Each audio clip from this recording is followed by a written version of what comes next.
به نام خدا. با سلام. امیدوارم حالتون خوب باشه بچه. در ریاضیات با اولین چیزی که برخورد میکنیم اعداد هستن. خود اعداد به دسته‌های مختلفی تقسیم میشن. این دسته‌بندی ها مجموع ها رو نشون میده. مثلا اعداد طبیعی با n نشون داده میشن.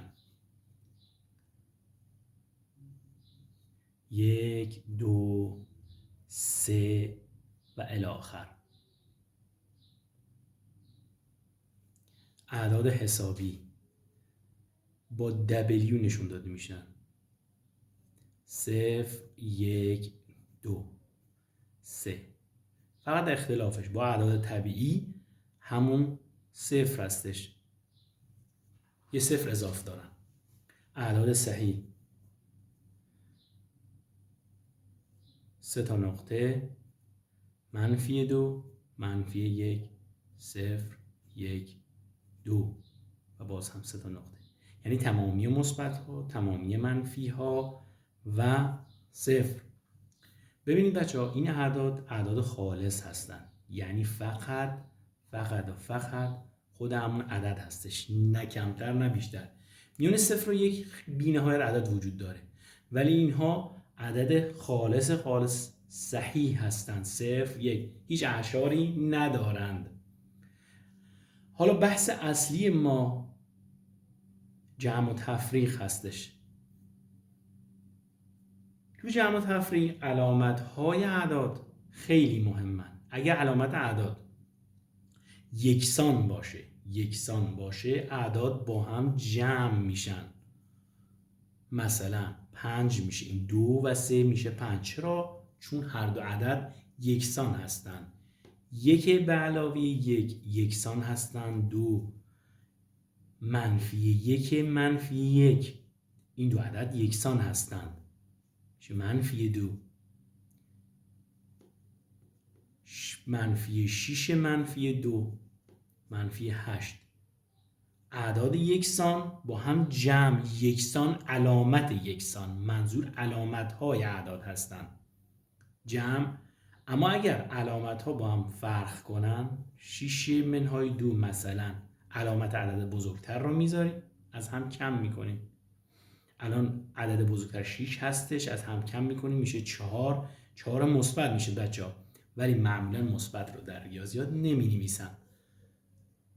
8 منهای مثلا 16، 8 منهای 16 عدد بزرگتر منفی هستش، 8 ازش کم میشه چند؟ -8. بچه یه نکته دیگه هم هست. اگر دو عدد یکسان باشند ولی علامت‌های یکسانی نداشته باشند، از هم کم میشن ولی خب هیچی نمیمونه، میمونه 0. 1 منهای 1 0. 4 منهای 4 0.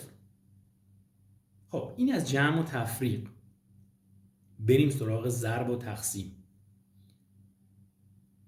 در ضرب و تقسیم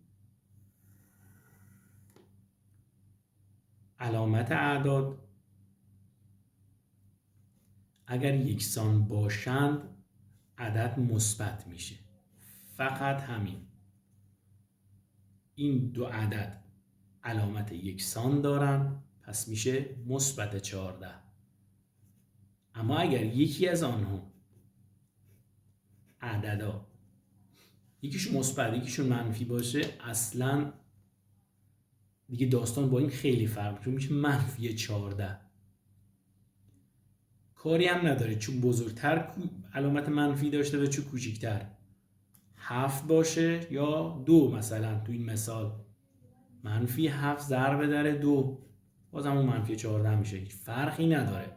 ولی اما اگر دوتا مثبت یا دوتا با هم منفی باشن، ببینید 14 میشه. در تقسیم هم همین داستان هستش. مثلا -28 تقسیم بر 4 میشه 7، ولی چون یکیشون منفی هستش میشه منفی. هیچ بازم فرقی نداره این 28 کدومشون، مثال 28 و 4 کدومشون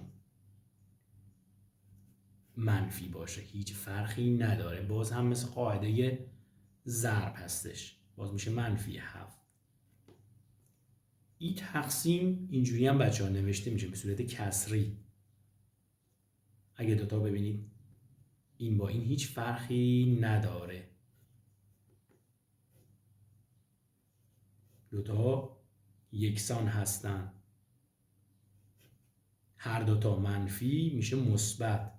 اما اگر یکیشون منفی باشه یا مثبت باشه، یعنی مخالف علامت باشن، جواب ما منفی میشه، جواب ما منفی میشه. ولی در جمع قضیه فرق میکنه. در جمع داستان چیز دیگری بود، این رو به اون تطبیق ندیم. بچه‌هایی که میان اینجا خیلی این اشتباهات رو دارن.